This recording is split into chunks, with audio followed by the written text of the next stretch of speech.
బతుకమ్మ బతుకమ్మ ఉయ్యాలో బంగారు బతుకమ్మ ఉయ్యాలో బతుకమ్మ బతుకమ్మ ఉయ్యాలో బంగారు బతుకమ్మ ఉయ్యాలో.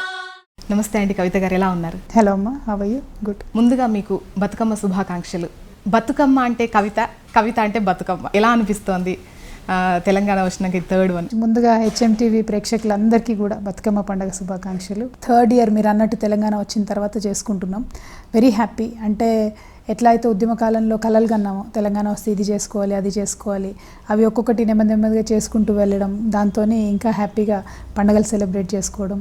బతుకమ్మకు స్పెసిఫిక్గా ఇదివరకటి కన్నా ఇప్పుడు పెద్ద ఎత్తున ఇంకా చాలా మంది ఉత్సాహంగా చేసుకోవడం. అంటే రాష్ట్రం వచ్చేసింది కదా, ఇంకా ఫ్రీ బర్డ్స్ అన్నట్టుగా ఇంకా ఎక్కువగా చేసుకోవడం. పోరాటంలోనే ఒక ఆయుధంగా పనిచేసింది. ఉద్యమాన్ని నడిపించినటువంటి, ముఖ్యంగా మహిళల్ని భాగస్వామ్యం చేసినటువంటి బతుకమ్మ.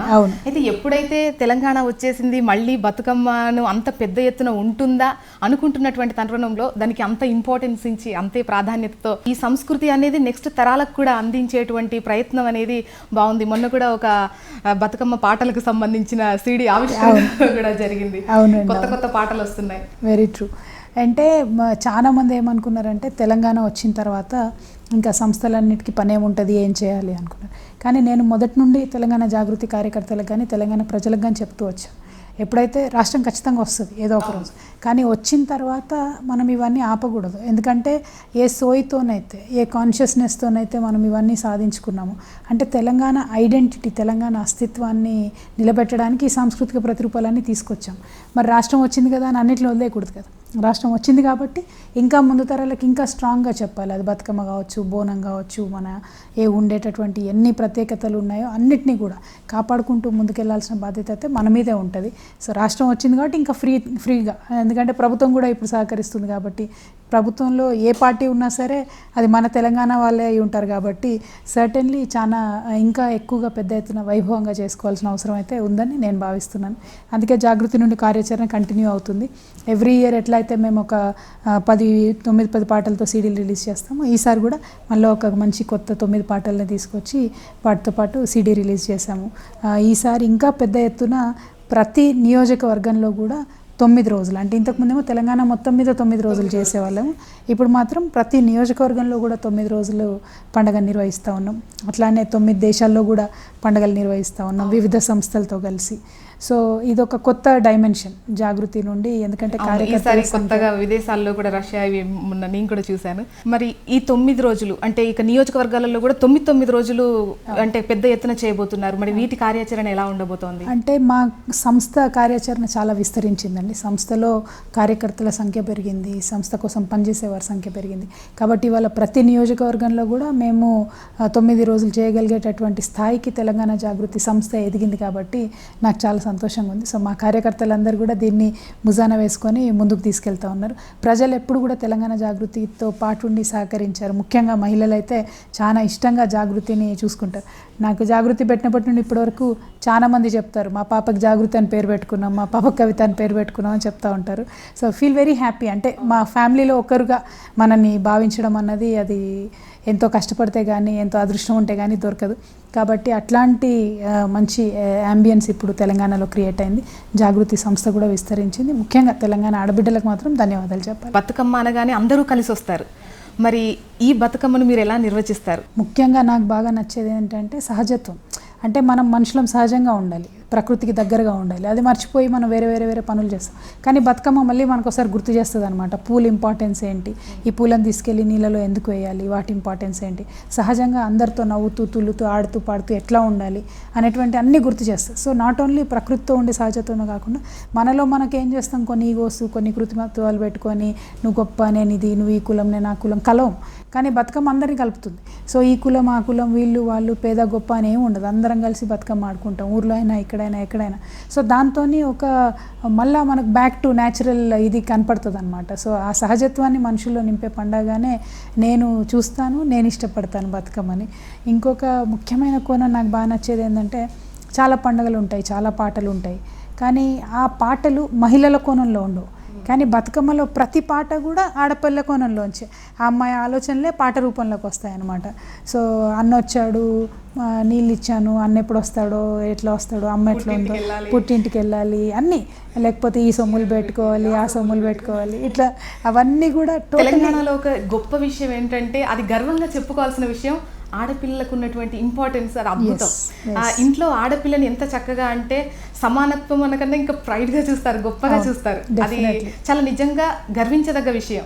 కానీ అది ఎప్పటికీ పోకూడదు. అంటే ఆధునిక పోతున్న కొద్దీ ఇంకా న్యూట్రల్ అవ్వాలి, కానీ తగ్గకూడదు, తగ్గదు. అందుకే ఈ బతుకమ్మను మనం సంవత్సరానికి ఒకసారి చేసుకుంటే కూడా ఆడపిల్లని పెళ్లి చేసి ఇచ్చాక అమ్మాయి ఇంకా మనకు సంబంధం లేదు అనుకోకుండా తెలంగాణ వాళ్ళు కంపల్సరీ అమ్మాయిల్ని మళ్ళీ ఇంటికి తీసుకొచ్చుకుంటారు ఈ బతుకమ్మకి, ఎంత ఓల్డ్ అన్నా కానీ. సో అది ఆటోమేటిక్గా మహిళల ఇంపార్టెన్స్ ఆ ఇంట్లో తెలుపుతుంది. దానివల్ల సమాజంలో, చుట్టూ ఉన్న సమాజంలో కూడా ఒక ఇంపార్టెన్స్ విమెన్కి, ఓ ఫ్రీడమ్ అనేటటువంటిది మనకు కనపడుతూ ఉంటుంది. అయితే ఆ ఫ్రీడమ్, ఆ ఇంపార్టెన్స్, ఆ మహిళల కోణం నుంచి ఆలోచించే తత్వము అన్ని చోట్ల రావాలి. ప్రభుత్వాల్లో, లేకపోతే పాలిటిక్స్లో, లేకపోతే సమస్యలు ఉన్నప్పుడు అన్ని చోట్ల కూడా వస్తే బాగుంటుంది. ఆ కల్చర్ డెవలప్ అయితే చాలా బాగుంటుంది. బతుకు నుండి వచ్చినటువంటి అమ్మ బతుకమ్మ, మరి ఆమె పాటలు కూడా బతుకు చిత్రానికి అద్దం పట్టేట్టుగానే ఉంటాయి. మరి ఏమేమి పువ్వప్పునే అన్ని పువ్వులు బతుకమ్మకు నప్పుతాయి. వీళ్ళు తక్కువ కాదు, వాళ్ళు ఎక్కువ కాదు, ఆడపిల్ల తక్కువ కాదు, మగపిల్లాడు ఎక్కువేం కాదు. మరి మా కోసం ఒక్కసారి ఆ పాట. ఏమేమి పువ్వప్పునే గౌరమ్మ, ఏమేమి కాయొప్పునే గౌరమ్మ, తంగేడు పువ్వప్పునే గౌరమ్మ, తంగేడు కాయొప్పునే గౌరమ్మ, తంగేడు చెట్టు కింద ఆట సిలకలు రెండు, పాట సిలకలు రెండు, కలికి సిలకలు రెండు, కందువ గుమ్మలు. చాలా పొడుగుంటుంది పాట, కానీ ఇట్స్ గుడ్ సాంగ్.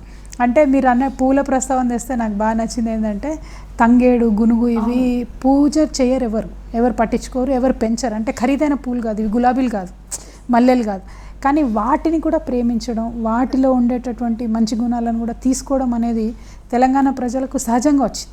అంటే మట్టికి దగ్గరగా ఉండే సంస్కృతి, పనికి దగ్గరగా ఉండే సంస్కృతి, కాబట్టే ప్రతి పనిలోంచి పాట వస్తుంది తెలంగాణలో.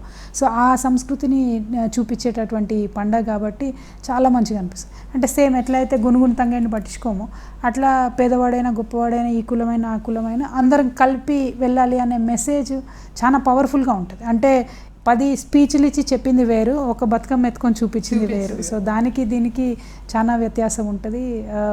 బ్రిలియంట్గా మెసేజ్ పోతుంది ప్రజలకు.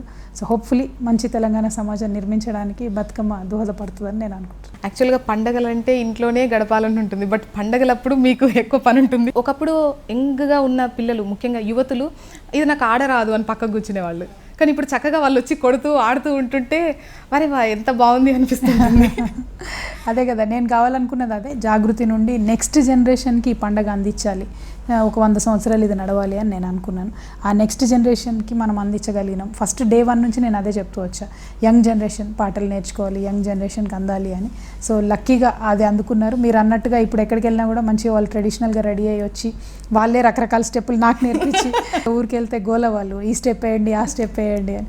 సో ఇట్స్ వెరీ ఇంట్రెస్టింగ్, వాళ్ళు నచ్చి ముందుకు రావడం, కాబట్టి దాన్ని వాళ్ళు క్యారీ చేస్తారనే విశ్వాసం ఇప్పుడు నాకు వచ్చింది. కవిత అన్న పేరున కవితక్క పేరు. Exactly, right, exactly. సో అది ఒక ఫ్యామిలీలో ఒక మెంబర్గా నన్ను అనుకుంటారు కదా, చాలా సంతోషం అనిపిస్తుంది. కానీ అట్ ద సేమ్ టైం అంతే బాధ్యత ఉంటుంది. మన తెలంగాణ వాళ్ళకి కోపం వస్తే కూడా అట్లే వస్తుంది కదా.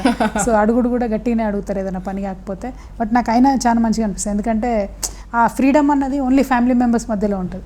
అట్లా ఒక రాజకీయ నాయకురాలుగా, ఒక పొలిటీషియన్గా అట్లా కాకుండా as a own family member భావించడం అన్నది నిజంగా అదృష్టంగానే నేను అనుకుంటాను. చిన్నప్పుడు బతుకమ్మ ఎలా జరిగేది మీది?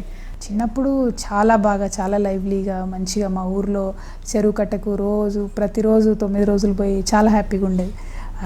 కొంచెం మేము 8th 9th వచ్చేటప్పటికి మా నాన్నమ్మ పోయారు, ఇంకా తర్వాత ఊరికి వెళ్ళడం తగ్గిపోయింది, తర్వాత పండగ కూడా పోయింది. మళ్ళీ ఉద్యమంలోకి వచ్చిందాక పెద్దగా బతుకమ్మ తర్వాత సెలబ్రేట్ చేయలేదు, కానీ చిన్నప్పుడు బాగా చేసాం. 7th 8th 9th వరకు ఆల్మోస్ట్ బాగా ఆడుకున్నాం. బతుకమ్మలో ఒకటి అలిగిన బతుకమ్మ ఉంటుంది. ఆ రోజు మరి బతుకమ్మ ఎవరు చేసుకోరు, మీరు ఎప్పుడైనా అలిగారా? లేదమ్మా, చిన్నప్పుడు అప్పుడప్పుడు అమ్మ మీద అలిగాను, కానీ తర్వాత ఎక్కడ అలిగింది అయితే పెద్దగా గుర్తులేదు నాకు. మనకు అంత లగ్జరీ లేదు. మా కోసం, మా వ్యూయర్స్ కోసం ఒక బతుకమ్మ పాటతో క్లోజ్ చేద్దాం. షూర్. పొగడ పొగడ గట్ల నడుమ నాగమల్లే జాతరో, పొడిసొచ్చే సందమామ నాగమల్లే జాతరో, పొడుల పొడి అట్ల నడుమ నాగమల్లే జాతరు పొడి సచ్చే సందమామ నాగమల్లే జాతరు నాగమల్లే నాగమల్లే జాతరు నాగమల్లే అది ఇది స్టెప్ వేసి పాడదాం బతుకమ్మ అప్పుడు ఇంకా బాగుంటది. క్యాంపెయిన్ లో ఖచ్చితంగా మీరు స్టెప్ వేస్తూనే ఉంటారు. ఇప్పుడు ఈసారి విదేశాల్లో కూడా స్టెప్ వేయాల్సినటువంటి అవసరం ఉంది. అప్పుడు ఖచ్చితంగా కలుద్దామండి. అండ్ థ్యాంక్ యూ అండి, థ్యాంక్ యూ వెరీ మచ్. మరొకసారి మీకు బతుకమ్మ శుభాకాంక్షలు. హెచ్ఎంటీవీ ప్రేక్షకులకు కూడా బతుకమ్మ పండుగ శుభాకాంక్షలు. బతుకమ్మ బతుకమ్మ ఉయ్యాలో బంగారు బతుకమ్మ ఉయ్యాలో